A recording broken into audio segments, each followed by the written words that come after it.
Assalamualaikum warahmatullahi wabarakatuh. Waalaikumsalam. Asbahna wa asbaha mulkulillah walhamdulillah la syarikalah la ilaha illa huwa wa ilaihi nusyur. Alhamdulillah, saya berbahagia sekali pada pagi hari ini dapat bersilaturahmi lagi secara intelektual, secara pemikiran di ruang maya ini. Mudah-mudahan ini semua merupakan amal ibadah yang dicatat sebagai pahala di sisi Allah Subhanahu wa taala. Amin Allah ya rabbal alamin.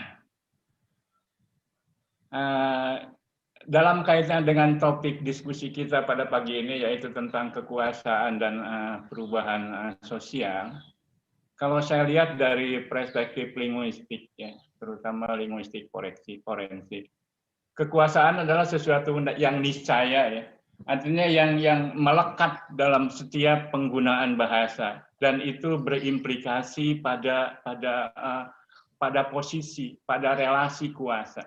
Gitu ya. Paling tidak ketika seorang bertutur, berwacana, baik secara lisan maupun tulisan, itu secara implisit bisa diidentifikasi bagaimana posisi relasi kuasanya.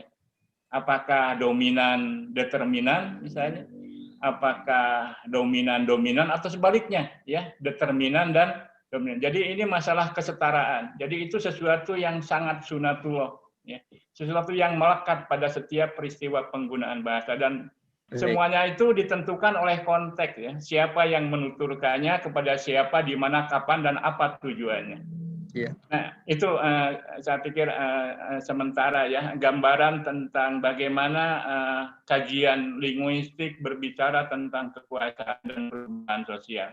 Begitu, Pak Gugi. Baik.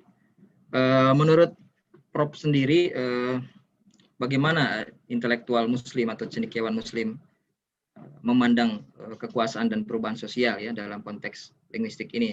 Karena intelektual dan cendekiawan itu pabrik dari pemikiran, ya, bisa menghasilkan ucapan ataupun tulisan.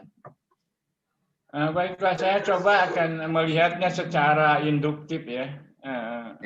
Fakta yang saya lihat dalam konteks Indonesia mutakhir, saya melihat terjadi pergeseran yang sangat cepat, masif, dan dramatis, ya, dalam konsep kekuasaan dan perubahan sosial ini, terutama dalam kaitannya dengan arena, ya, arena tempat berlangsungnya komunikasi, ya, di mana sekarang itu terjadi perubahan yang sangat cepat, masif, dramatis, ya, dalam komunikasi itu dari ruang konvensional ke ruang virtual, apalagi dalam situasi COVID sekarang ini, gitu, ya.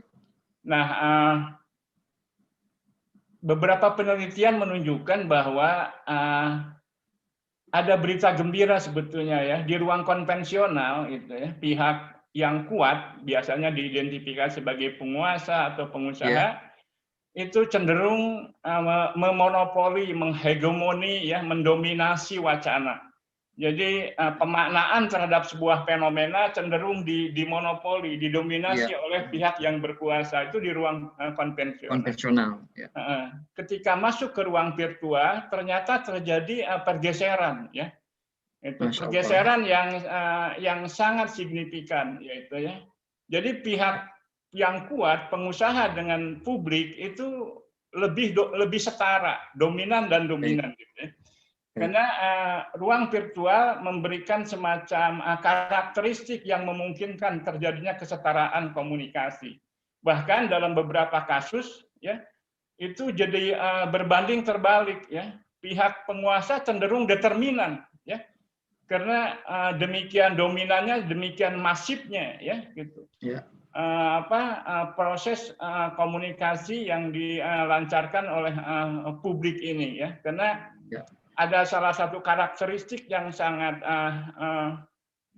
tipikal di ruang virtual ini secara teknologi, itu di samping murah, juga itu mudah, ya, juga cenderung konvenen, jadi cenderung memanjakan, itu. Jadi kita melalui teknologi ini, ya, di ruang virtual, ya, melalui teknologi digital memungkinkan kita untuk berekspresi seleluasa mungkin, semerdeka mungkin, gitu.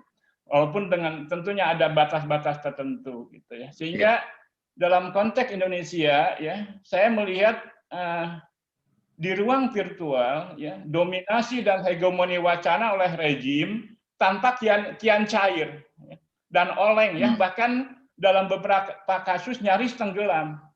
Iya. Cair, oleng, dan tenggelam. Itu yang saya ngelihat gitu ya. Inilah yang harus kita cermati ya. Jadi terjadi semacam proses fermentasi ya, alias pembusukan dari dalam sebetulnya di tingkat kekuasaan melalui fenomena di ruang virtual ini. Baik. Contoh kasus misalnya ya, bagaimana rejim berusaha memonopoli, menghegemoni pemaknaan dalam kasus rekonstruksi tragedi Tol KM 50 misalnya versi polisi. Dan saya melihat gitu pihak rejim gagal untuk menggiring opini tertentu sesuai dengan versi mereka. Karena hasil analisis saya secara forensik ya, logika semantiknya sangat lemah ya. Kemudian implikatur pragmatiknya juga aneh ya, bahkan lucu gitu. Dan representasi semiotiknya itu ambigu. Dan ini ternyata saya melihat, saya baca tanggapan-tanggapan publik, fenomena ini sampai gitu ya. Publik rata-rata menganggap bahwa sangat resisten terhadap versi kepolisian yang berkaitan dengan rekonstruksi ini. Nah, jadi baik, Prof. Di sini saya melihat adanya titik terang ya, gitu. Tangan siapa misalnya yang bersimbah darah dalam peristiwa itu ya, walaupun ada gerilya yang sangat masif melalui para buzzer dan influencer untuk memadamkan itu ya. Tapi saya melihat secara alamiah ya, sementara dari pihak rejim cenderung by design ya, sementara reaksi publik itu saya melihat cenderung sangat natural ya. Inilah sebuah kekuatan ya sebetulnya yang harus kita manfaatkan untuk terjadinya sebuah perubahan sosial. Kurang lebih seperti itu. Baik. Pak Gugi.